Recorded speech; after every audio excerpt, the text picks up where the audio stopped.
ladies and gentlemen, boys and girls, this is part 2 of Mistborn. We're going to... So we've given you all the foundation and all the world building for our opinions and thoughts. Right, now we're going to get into all sorts of other stuff. Because there's a lot of stuff going on with the author, correct? Yeah, he just... And it's such an interesting thing. He's the biggest fantasy writer of this time that I'm aware of. But it is like, until you get a movie or a TV show, no one's going to know who you are. He just did and also this guy writes insane. He has a whole team. It's really interesting where he talks about the process where he has people that are just in charge of keeping track of his lore and all this stuff. And he has consultants that'll tell, and he's basically it's a company, like how he writes books now. Kind of like George Lucas. Yeah, with George Lucas. Now is he writing? Is he writing everything, or is he having other people write? As far as I know, he writes everything, but he has people in charge of like documenting everything and like consulting him on like, oh, you wrote that this character does this, so. But that makes a lot of sense. I have a conspiracy theory that he has someone else write Shallan in The Way of Kings, because I'm like, the writing takes a dip that feels so off to me that I'm like, I think he has an apprentice. And he has... that makes sense. Artists do that too. There's a lot of famous artists that will...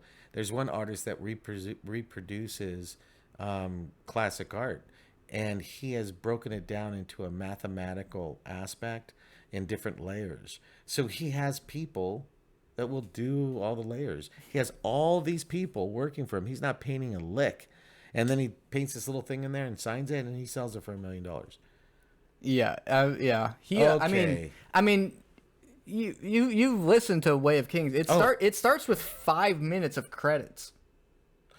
Makes sense. Like his a lot of books like special thanks to my wife for telling me to finish the book. His is like, here's all these people that like helped me do all this stuff. It's a very movie like book. Yeah, and to me, I don't really care.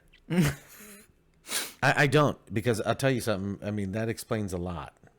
I didn't know that till just now, people. But if you heard the first part of this, I'm not a big fan of this book. So that totally makes sense. Because by the time Way of Kings come, he's probably had a nice big old crew working with him at that point. Oh, so yeah, this is him doing it more solo. Maybe he had a couple of assistants, but yeah. Like I do know from his blog, he rewrote this book 7 times. And what he does is he has should have been an 8th. You're real. I wish I hated it as much as you, because these burns are fantastic. But like he writes it and then he gives it. He had like a crew of like I think 3 people who would just read it, give notes. So this one, the probably only person he had to give any input is his old lady, right? And like a friend or something. So it would just be, they would give him notes, he would write it again. He would give him notes, he would write it again. Give him notes, write it again. So I think it's always been a group thing, but like later on it does become, he has employees he pays money. My good, I understand. Who are in charge of helping, because I think we can all, like, imagination wise, he's great. Oh, just phenomenal. But I think he does need a team. Yeah. And his writing is good too. Don't get me wrong. It's starting to make sense. Okay. I mean, this is like his first introduction into this universe that's in his head, and yeah, I get it. And because he did a reveal that during quarantine, and he did it it was basically a prank where he was like, he looked all tired, and people were like, oh, he's gonna take a break from writing because he writes 2 books a year. Really? And they're big old books. Well, yeah. But he was just like, I wrote 4 extra books in my free time. And he did a Kickstarter to get them published, and that raised $40 million. Whoa! In a week, and he mentioned, he's getting emails. Wow! He's getting emails from a lot of people because he's not a household name yet, but a lot of companies are seeing that dollar. Well, so that's why I'm like, oh yeah, he's gonna get an adaptation soon. Oh. And he in his podcast he has. Which will be, I'll put that in the description for people curious, because it's usually him just having fun, but he'll talk about the business side. He went on a whole rant about why did From Software, the Dark Souls people, they went to George R.R. Martin to like do some writing in Elden Ring. Yeah. And he's like, I play their games, and he's like, I'm gonna be he's like, I'm gonna be salty here. You know, he's like, he gives lectures where he wears the Dark Souls shirt and everything. And then he wow. did like an unboxing, and it was from the From Software developers who said like, we're Oh. interested in working with you. So I do think he's gonna blow For up game soon. adaptations for this book would be really good.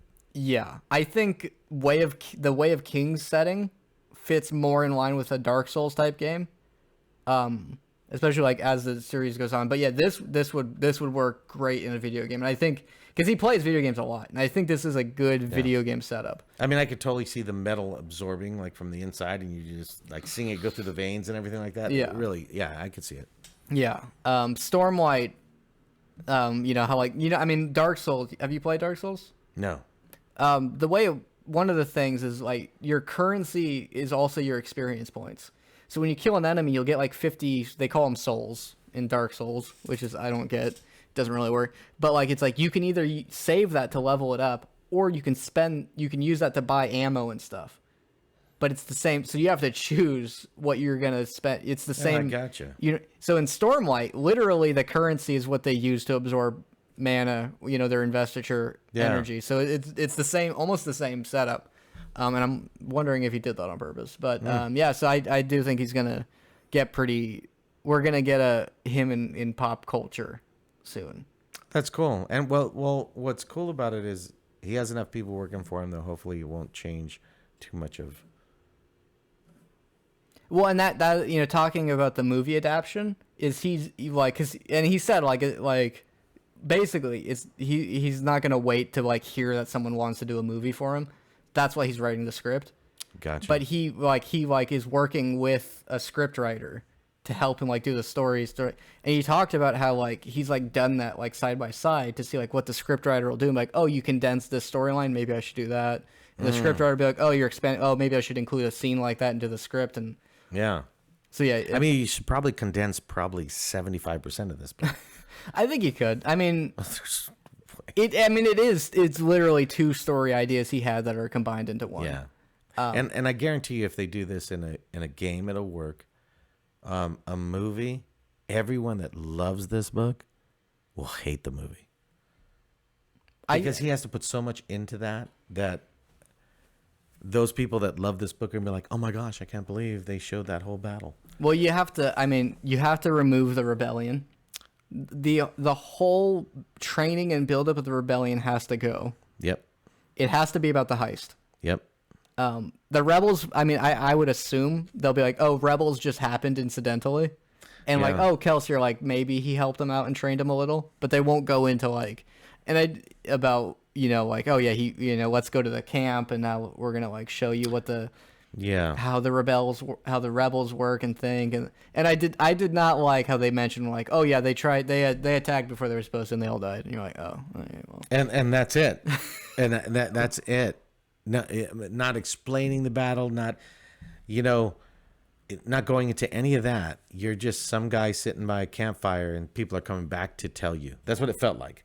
Yeah. People are coming back and, oh my gosh, we lost that battle. And no detail. That's it. Would have been nice to see that, and you could have removed like the 5th ball scene. Yes. Yeah, but anyway, I keep on digressing to how much I dislike this book. And I'm hoping, like I said, I think the movie would be cool. I think a lot of the way that the magic is used is really cool. I think they should actually take it away from the majority of the people, though, and make it more of You think you should take the power away from the common man? That's an interesting issue you have. You think the common man has too much power? No. I just think in this book, it's almost like everyone can do it. So if everyone can do it, then it's just a matter of who could do it better and who has more power. And then it makes it kind of generic to me. Which there's 2 people on the crew that don't have powers. And I know one is named Dox. I don't remember what the other guy's name is, but I'm like reading it. I am like, oh, these are going to be one character in any adaptation. You're just going to turn both of these into one guy. Oh, yes. Yeah. Because I can't even remember I've gone through the whole series. Because in the end, everybody in this book, everybody's manipulating emotions, and everyone knows that they're manipulating emotions, so they're putting more pewter or whatever in their system, and this person knows that they're doing that. And to me, it just got It just got old to me. In a movie, they would have to, I think, condense that. It would be better if, yeah, you had all these rulers, but not every one of them could do it. Because then it would make that heist and those things even more crazy. Because you have one person in your group that can manipulate those emotions, and the only ones that knew that would be the necromancer or the others. See, that would add more to it, because then all of a sudden those guys would feel someone in there trying to use magic against a higher up that didn't know it. See, and that would automatically bring this whole, like that was the coolest part of it when she was around other people, where if she did use it, they would know. That made it more exciting, Because it's like, if you're experienced, you can make it more subtle.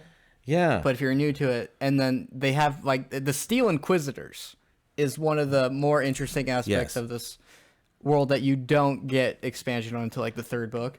I think they go into it a little bit in the second, and because the story, I do like, I didn't like how it happened, but I do like that the story is like the evil overlord dies, but there's 2 other books. So where can the story go? I thought that was really cool. I didn't like how he was defeated. And that is something the author said he will be changing. Well, the other story is another pillow and blanket. Hopefully not. I don't know what that means. Meaning the fact that this one will put you to sleep. Oh, I see. And if there's another book, is it just another pillow? I mean, are the other books better than this? Well of Ascension is definitely better than this. Hero of Ages is... Oh, just the name. It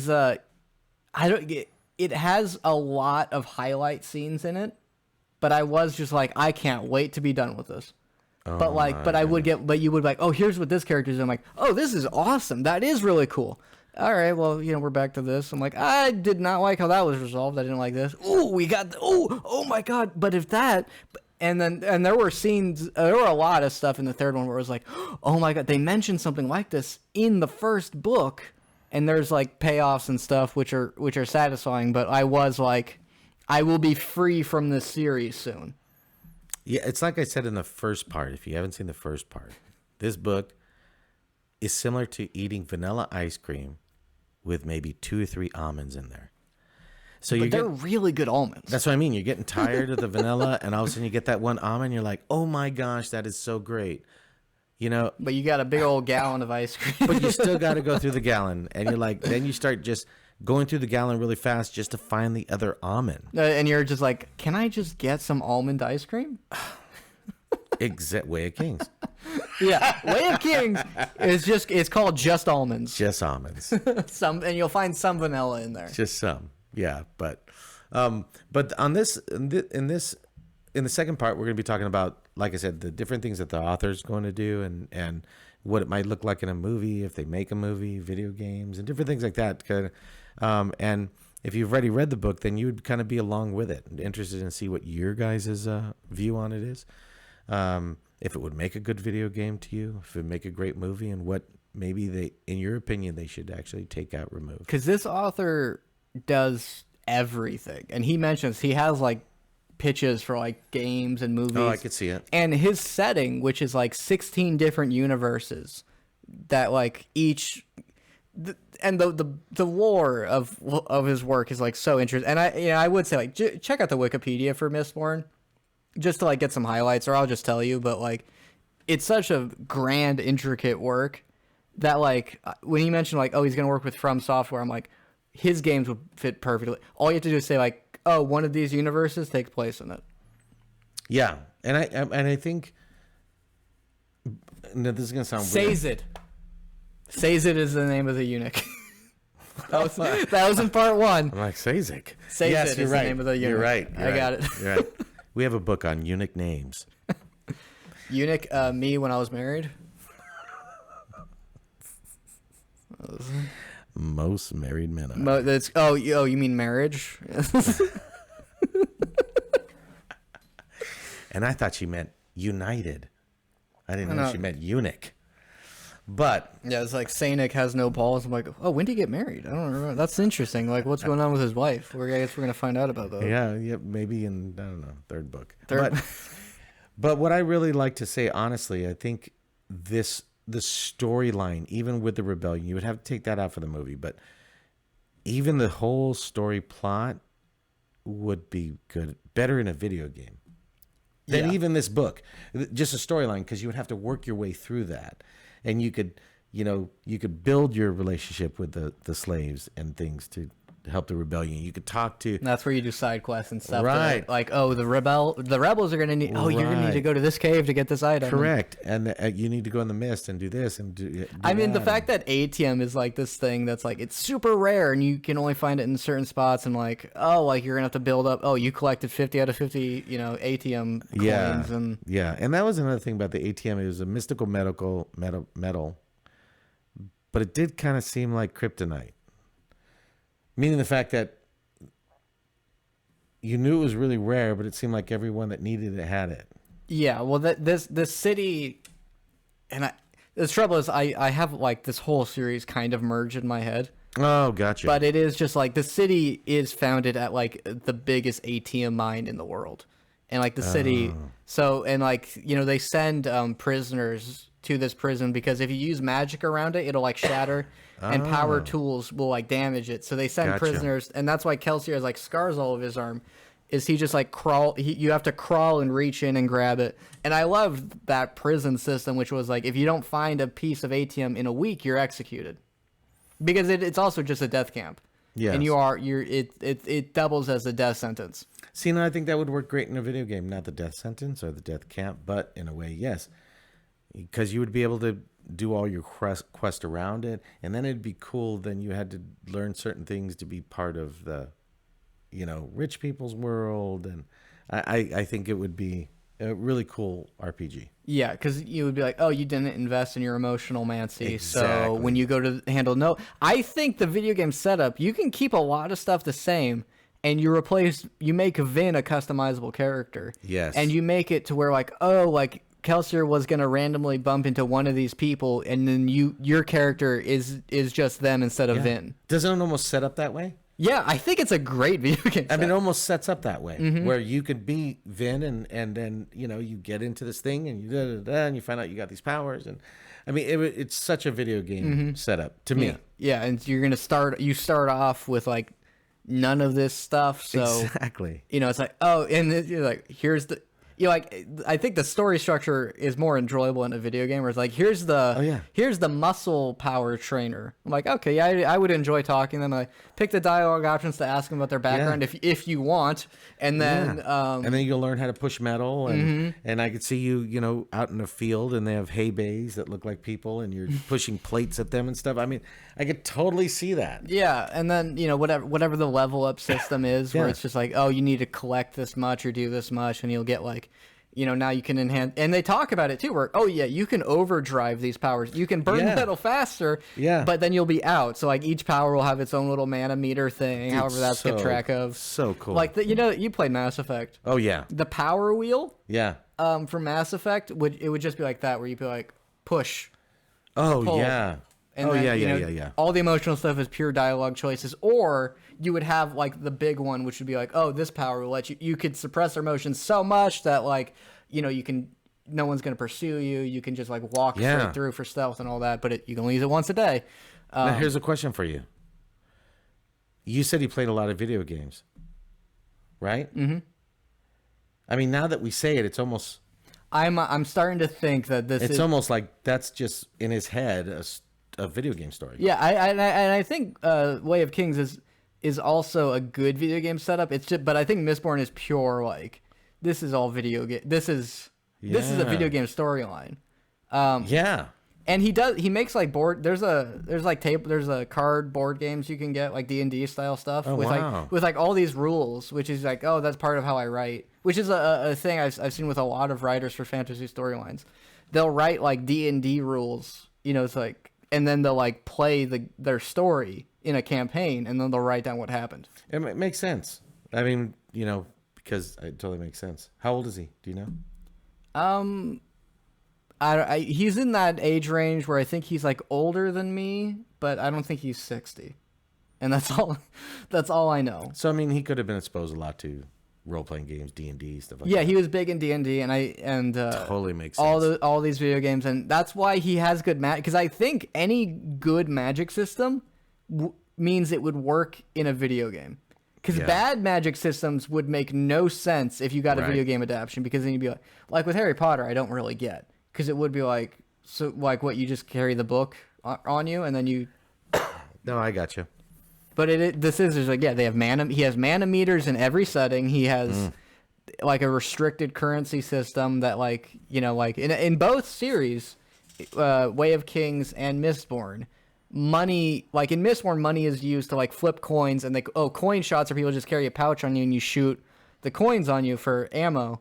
And then in Way of Kings, it's like you can absorb energy straight from money, Yeah. which is called capitalism.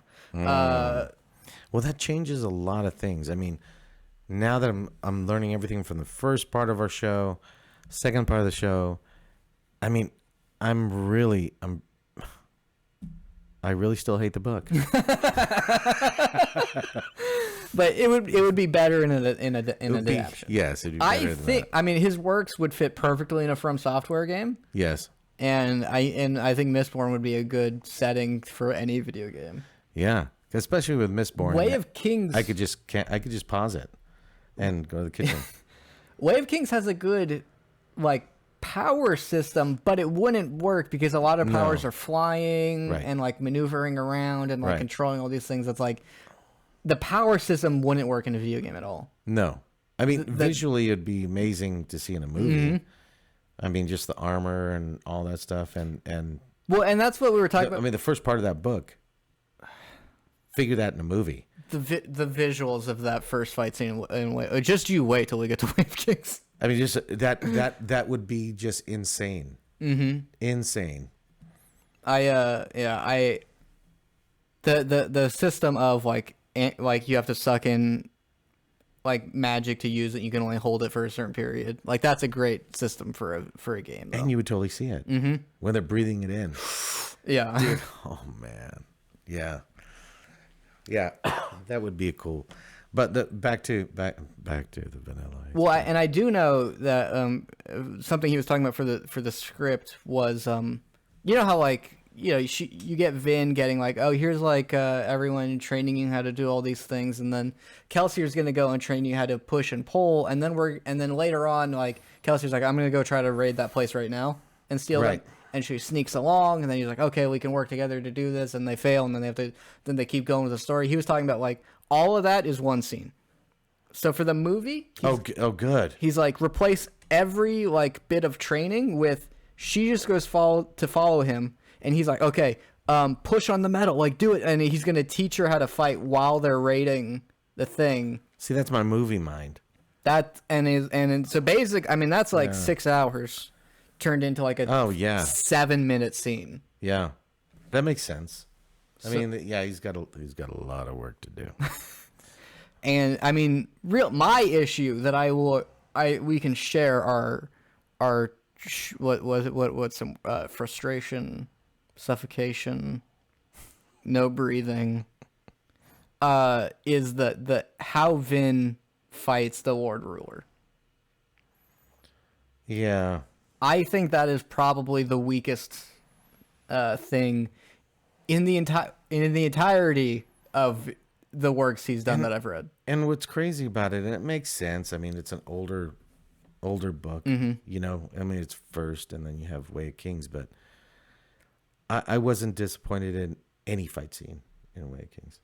No, and they're all visually incredibly stimulating and like satisfying and like. Oh. And there was a lot of them. And I've listened to the graphic audio, but like just normal audio, I could already hear the music. Yeah. You already hear the action heroes like coming in and like the reveal and people taking like power stances, like flying in the air. Oh yeah. But I mean, like I get it. Different book. The early peak, on. The peak of this book, I feel, is the Kelsier versus the Steel Inquisitor. Steel Inquisitors are very mysterious, and they go into them as the story will go on. And one of the main characters Kelsier's brother becomes a Steel Inquisitor. Correct. And they have like this political system that like they hint at, and you know you don't really get anything with. But There's people with these spikes in them, and they just have powers that no one even knows about. Correct. And they're like, are they Mistborn, but they've been enhanced because they can heal? Yeah, they're Mistborn and they're enhanced beyond what anyone could even fathom. They could actually see the metal in everything. Yeah, they could see it in water, human beings. They could see it misting off of them. Now that part was cool, but then again, it's like wanting a McFlurry and going to McDonald's, and of course their ice cream machine is broken. They lure you in, and I was like, oh my gosh, finally. And then I'm like, wow. Okay, but we can agree that the Kelsier versus the Steel Inquisitor fight, that was great. That is on par with a Way of Kings fight. Yeah. On par. Yeah, on par. It's two Mistborn, basically like two strongest magic users fighting each other. And when it gets to the part where they mention that like Kelsier throws so much metal at the Inquisitor because he just sees metal, it basically blinds him with like the swirl of energy. And I re-listened to this scene in graphic audio, and just how that would be cool. I want to listen to that in graphic audio. You should check it out. She comes, with the superhero stance. Yeah, and just how falling from the window. Like the Lord Ruler comes in to execute like civilians as a message for that rebellion, and Kelsier goes like, "You got a lot to learn about French," and how he just has this superhero moment, and like how it like devolves into he bashes the Steel Inquisitor's head in with a rock. Yes, it's not some big magical thing. Like there's that part was cool where he just picks up a rock and like bashes them in. And it was just like, I love this character. That was so awesome. Yeah. I got to give you that part was cool. And that's the big, the fights beyond that are. When she tried to kill the king, that was great. Like I said, coming through the window, all the coins started coming through the window. I could visually, in my movie mind, see that. That was cool. I was like, now that's pretty badass. Because you could see you would be able to see the picture of the stained glass window. All of a sudden, one coin goes through, two coin goes through, and all of a sudden all these coins start going through, and it's like that would be cool. And then all of a sudden she comes through and does this superhero landing. What I didn't like is how he explained that she did a superhero landing. I was like, oh, you didn't do that, because he's like, and she stood there I'm like, oh dude, come on. And you can compare that to another scene in a later work where someone does a superhero landing that involves and a glyph of a sword is on the ground before fading away, and no one was really sure if that was there or not. And then he rises to his feet and says, "The skies are mine." Yes. But I wouldn't mind seeing that. That was a cool scene. Mm-hmm. And then how she tried to kill the king, and then the Inquisitors came in, and then the dude started ripping all the spikes out. That was great. Yeah, the Lord Ruler Kelsier is taken out. He launches a spike at the Lord Ruler, but he just rips it out of his body and says like, "I've been decapitated. I've been set on fire. There's nothing that can kill me. I am God." And I thought that was a cool moment, because it wasn't like, oh, he uses propaganda. Maybe he's just a stronger magic user than possible. It is like, like no one can do this. Like he's not lying.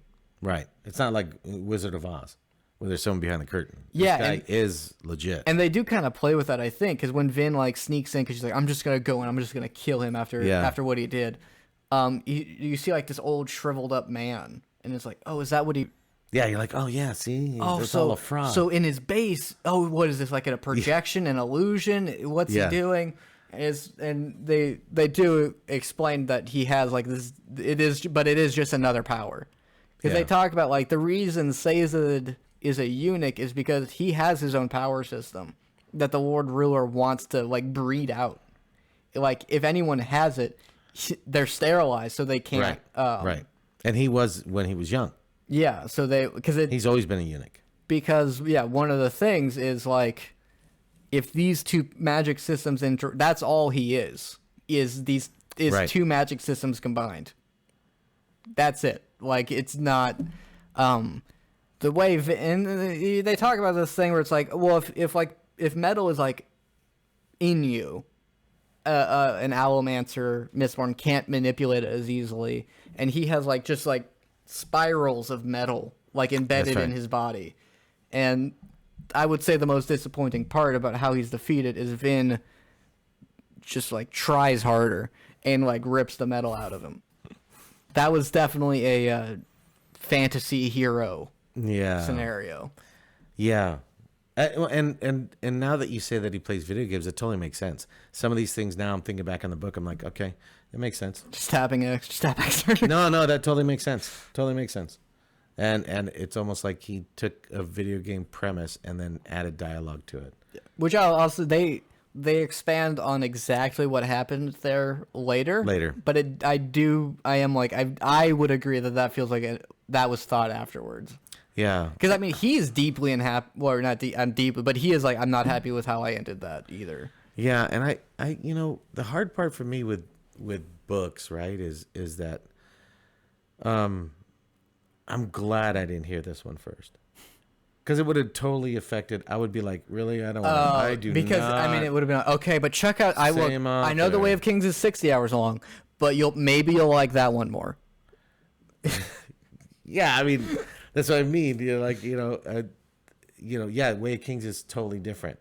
I would have already went into it, and I think there is something to be said when you think of something as bad, you subconsciously think it's bad, and then eventually you won't. Mm-hmm. Everything that you try will have this bad taste in your mouth, right? So I know I wouldn't have accepted Way of Kings as well as I had. Because unfortunately now I'm basing all of his work on his best work. Yeah.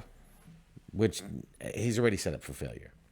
Which you say that, but But we're gonna do the other one. I think you like Alloy of Law much more, yeah. and again they're like a third of the length, and they're. Oh. But it is funny how every time you say that, I think of a Western feel, but then having that that Law and Order thing in between. Dun dun.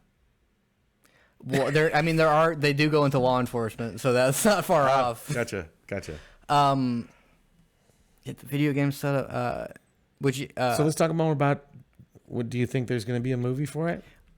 I think, yeah, because it is funny because when he was talking about, and he was like, he's like, I'm not actually like mad. I'm just like annoyed because he's like, I'm like a fan of their games, and I, like, why would they approach a guy who not only doesn't play video games but hasn't written a book, like in like years? And I'm like, I'm like writing these things, and I agree. That is weird. They went to George R.R. Martin. When this guy is like, yeah.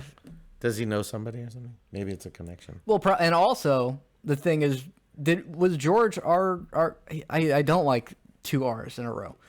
George R. Martin, was he a household name before the TV show? I don't know. Because I do think that like you can be as big of a fantasy writer as possible. I mean, but until you're like a TV show, no one's gonna like. It's not like people at like. Work are going to be talking about like, did you check out this book? It could be anything in any kind of genre. So, I mean, think about how many fantasy books are out there. I mean, even though we think that it's a huge segment, because of course all we hang around with the people that talk about it, all we want to look at is those things. But most of the times it's a smaller percentage. That's why it's tough for them to make movies and things like that, because you can make a Resident Evil movie, and all the gamers are going to go see it because they played Resident Evil. But yeah. Bob across the street, he thinks it's stupid. He's not going to go see it. What's the point? So, in the end, you're right to have your name known. Like prime example is Game of Thrones.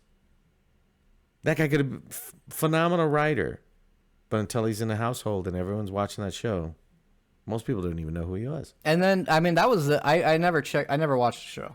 I got shown like some clips, every now and then, but I'm like, yeah, it's zombies, and I saw how disappointing the ending was. No, the zombie one is great. I didn't watch Game of Thrones when it came out, because by the time everyone was watching it, I'm like, A, I don't want to be those guys coming to work every day going, oh my gosh, you hear what happened? But B, I didn't want to get spoiled, so I ignored the whole thing and then went back to rewatch it, because I started to watch it expecting Lord of the Rings, expecting elves, expecting giants, and it takes place, 100 or 200 years after that time period. So I saw one giant, and I'm like, really? This is stupid. I mean, it's kind of like Mistborn. No. So then I stopped watching it, but the zombie one is great. Oh, Walking Dead. No, the zombie Oh, the White Game of Walkers. Thrones. Oh yeah. Oh yeah. Oh, That episode is well, because phenomenal. I never watched, but like I had a coworker. I worked at like a pizza place that I guess I'm just gonna randomly work there for the rest of my life. But they were like, oh yeah, did you check out that new episode? Code, you gotta check it. I'm like, yeah, I'll get to it. And then like as soon as the finale came out, just dead. Never heard from that series again. Like it just died in like pop culture. I saw memes about it nonstop, but as soon as that finale came out, everyone's like, never mind. And it's like, if he's gonna it's like, what are they gonna do? Are they like, if he finishes that final book, they're gonna be like, oh yeah, we'll bring everyone back to do the actual final season. Well, they're doing the prequel, and everyone's like, dude, I'm so tired of the prequel. I'm excited for the prequel because maybe we'll see elves. I thought they were doing a giants. Sequel. Is it a sequel? I heard they were doing a prequel. sequel with that Anya character that did that thing everyone hated. Oh please. So, but yeah, but that's the thing is his Kickstarter did $40 million for 4 bonus books that aren't like. Oh, I'm not. For me, I mean, but think about it. He did that when? COVID, right? When he wrote them. Yeah, when he was doing the Kickstarter, was it during COVID? Oh, that was like last week. Okay, so last week. But you got to realize that a ton of people have already read his best book. Yeah, but that's just like in regards to like him getting like outside attention from like movie producers, studios, animations. Because it's one thing to be like, he's this huge fantasy writer, and like if you made an adaptation, you have this huge fan base already. Yeah. It's another thing to be like, well, he just showed you what he can do on his own. Yep. No, I get you. So now it's like a movie now, because he was like, yeah, no one's coming to approach me for a movie, so I'm writing it myself. But now people are approaching him. Yeah. Because again, the movie studio doesn't care how big you are, but they just saw $40 million. Money. They care about money. $40 million for bonus books. Yeah. So, and that's why I'm like, okay, well, there's no way. Now, has he announced anything about it? About what? About doing that? Movies? Or just that he's writing a script? He's writing, well, and that's the other thing. You're not allowed to like talk about some things, but like. Us or him? Yeah, him. Well, he's just been like, I'm getting a lot of emails, which is like, I mean, you wouldn't mention that if he was like, yeah, I'm getting like spam. It's like basically outside medias see it, and then I can only assume that means that's why we're gonna get a Mistborn movie, and he's gonna be like, oh yeah, by the way, I already wrote the script to it. Gotcha. And he's probably getting like, people calling him like Thrifty's ice cream for his Mistborn 2-nut vanilla that they're going to come out with, or maybe the Napoleon 1 swirl. I mean, they're good insults. So I don't know. Maybe he's getting calls from all sorts of people, but yeah. So I mean, I could see it, and I'm not crushing all of every book. I mean, it's just you just saw the best one he wrote first, and there's no. Yeah, I mean, what do you do? I mean, I would say Way of Kings just does everything better than Mistborn. And mostly everything right. The original series.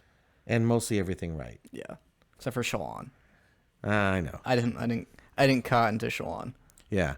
But I'll be like super cool when we do that review. Because that's a great book. I mean, that's the other thing. It's not like, I mean, we both like the author. It's just not, this is just, also one of the more standard storylines he's written. Yeah, yeah. But I mean, I could see the adaptation in the movies. I think it'll be a better movie. I really do. And I think that's all it's gonna, because he writes everything. So if he gets, it's like once one movie comes in, and I think they'll do a movie before they'll do a TV series, because don't those like cost more? Well, it depends. I mean, and just time. Could you? I could see this being a series movie on HBO or Netflix, because they put the big budgets behind that anyway. Well, how about this? This would be better for a TV series, because the magic is also not as big and flashy as The Way of Kings. Right. So you won't like this, but as a TV series, like, I think TV studios would like that. Like, so we're talking like a lot of people talking and planning, and then like every now and then someone will be like, so we could load it with a lot of crap, and then come up with something good. And then, oh my gosh, you're right. So I wouldn't want it to be a series. Oh my gosh, it'll be just as bad as the book. Because it'll just, I mean, it'll be just the book. This is the most TV friendly series. Oh my gosh, you're right. Forget I said that. No, movie. I mean, Go blockbuster. You get like what, a 2-second shot of the Steel Inquisitor's point of view, where like he my sees all the gosh. blue lines, Yeah. and then it's like, yeah, just CGI metal, and then you have one of those. You have one. The big budget's gonna go to the fog machine. Yes. Yeah. Yeah. And just the arms that are on strings out of the mist, or different things like that. The mystery. Yeah, you know what? You're right. You're right. No, do a movie, not a series, because the series would be brutal. But It'd be exactly like the book. You wouldn't even have to change it. You could just go and just pull in all that fuller, and then in the end, like I said, throw one almond at the season finale. because I mean, we saw It's even set up like that. we watched Moon Knight, and like I think it's good, but watching it, you are just like, oh, the production. They had to love the fact that it's like we can be creative with not showing anything. Yes. Like during a fight where it's like, oh, no one else can see the monster. I'm like, oh, the production company loved when they saw that. Oh yeah. That we don't have to. Yeah, I don't gotta show the monster all the time. Just give them two shots, and the joke is you can't see it. It's like, oh, cool. Yeah, and I thought that was unique. I thought the same line as you did. I thought, oh, someone just saved a lot of money. I swear. But then the other part of it, I thought it was kind of cool too. I mean, it wasn't like insulting what they No. did, but you are like, someone was happy with this decision. Yeah. And I think they're gonna be like, okay, so one of these powers is manipulating emotion, so it's like, so we don't. That requires 0 CGI. Oh yeah. You just go like. What? Oh, yeah, Cody, the book's great. I mean, ATM is visually like satisfying the way it works, but that's also just some ghost effects. I mean, Yeah, that's true. It's also just people moving around. Yeah. I mean, this wouldn't even cost that much. Why am I pitching a TV show? This should not be a TV show. What the most expensive part is the pushing and pulling effect, and that they can jump. But we're talking like a harness that lifts them in the Yeah. air, and we're talking. I mean, probably some bad CGI where like some stuff is thrown Yes. around. Swords like fly out of people's hands, but Yeah. you don't even need a CGI for a sword falling out. You just have a guy goes, Yeah. and then they just yeah. like throw it while making it look like it got pulled. Someone has like enhanced vision, but that rarely comes up because everything is so misty. That's right. That's right. Oh my gosh, you cut out crowd scenes. In the end, the battle scenes would be simple. You're just like showing a bunch some dead bodies, and then there's never any fights going on. So you could always say, "Yeah, we lost the whole battle." I mean, the book is written like they didn't have the budget because they mentioned, oh yeah, the rebels like died. And Oh my gosh, you're right. The book is written like a sci-fi series on Sci-Fi. Oh my goodness. And that big fight with Kelsier, I guarantee you that's going to be in the trailer. That's going to be you the can totally see the it. final shot's going to be Kelsier like ripping all the metal up, and people are like, "Oh, sweet, is that what it's?" And what are Yeah. people going to say? Like, "Oh no, if you read the book, they didn't include that scene either." Like, Yeah, because half the people were asleep by the middle of it. it's gonna be. I can't believe they didn't show what happened to the rebels. Like, no, they didn't. They didn't show it in the book. Yeah, it'd be so. It's a perfect adaptation. People are going to be like, "Oh my gosh, the book's probably so much better." No, not really. All right, so I think they're gonna go for a TV adaptation of this. Way of Kings, I would love that to be a TV like Way big of budget Kings, series. don't F but with that. the Way of budget Kings- is massive for Way of Kings. Way of Kings, don't even F with that because I don't even know. That would be totally different. This is like Lifetime. Well, and then here's the other thing: is I think Alloy of Law would be a great miniseries for the reasons you want it to be. Yes. Because it's a compact, concise story. The magic, by the way, gets more visually impressive with what they start doing because they start applying it in different ways. Oh, that's cool. And I mean, it's like kind of a spoiler to talk about like what they start doing with it. But we're talking guns and there's shootouts with like metal powers and stuff, and they show like how that's like expanded into this world. And I think this is something they could do. They could do Alloy of Law and include flashbacks to Mistborn. Because in Alloy of Law, Mistborn is kind of like their Christianity. Because it's like no one's alive from back then.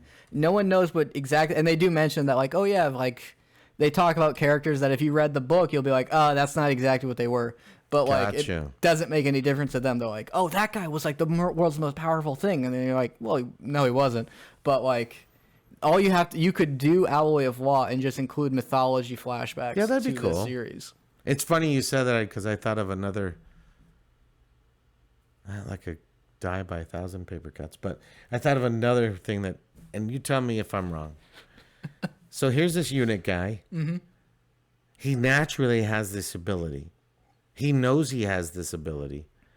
Doesn't really explain it to anybody till the very close to the end.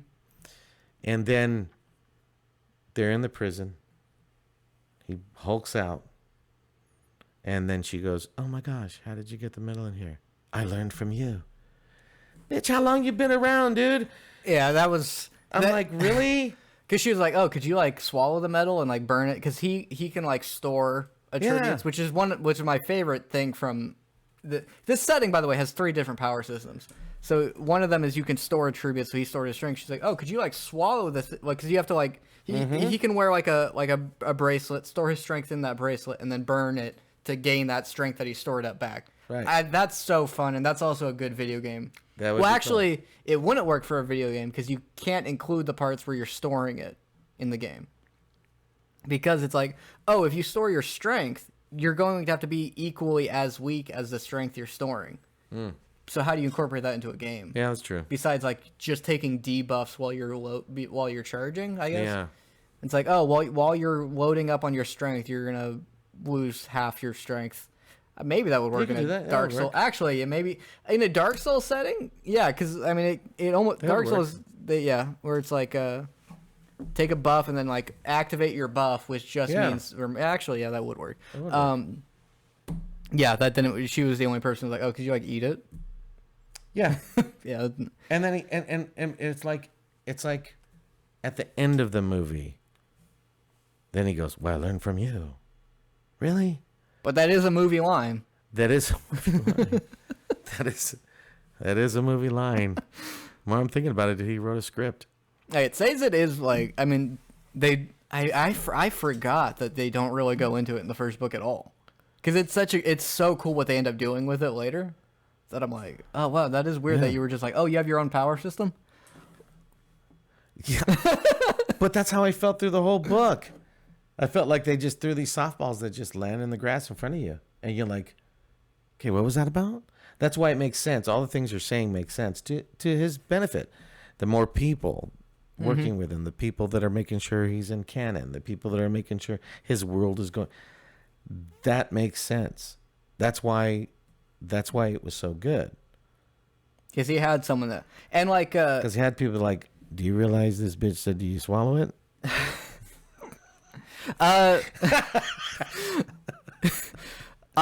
It's in the book. He's named characters that like, because there's characters in like universe that like they like investigate like how magic works and stuff. He names them after the people that do it in real life. So, oh, crazy! And like the person who like draws the sketches and stuff, so like he incorporates that aspect into his world.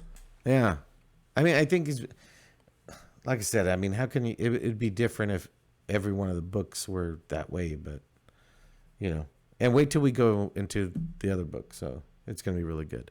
Yeah, it'll be. This is, you know, I don't really look back on this trilogy as anything beyond like there were some cool things it did. Yeah. But Owl of Law, I've re-listened to that series multiple times. See, that's probably what I'm gonna listen to next. Yeah, which I got the graphic audio ones, although they do cut out a very crucial scene to me that I was like, why'd you do that? I hate when they do that. Which I don't get. Because it was a musical scene, too. That was so cool and fun and probably the most whimsical thing I've ever experienced. With cats. With cats? No, I'm just kidding. With buns. And they just removed one part. And it wasn't... I mean, it's not, like, important, I guess. But it was just, like... Basically just something... you enjoyed it.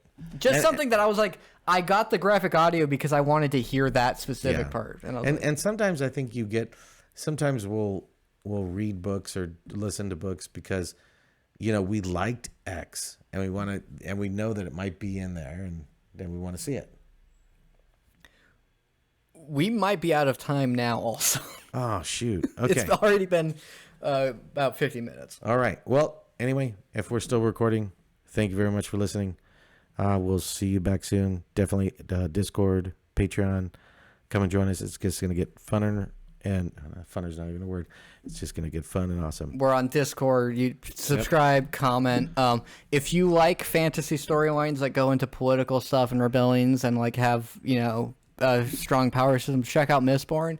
It has flaws, we can say. Yes. And I feel that they're addressed in the sequel series, Alloy of Law, and his later series, The Way of Kings. Yeah. If you want books that engage you, fun, exciting, this is not the book for you. All right. Thanks a lot. Have a good one. Bye.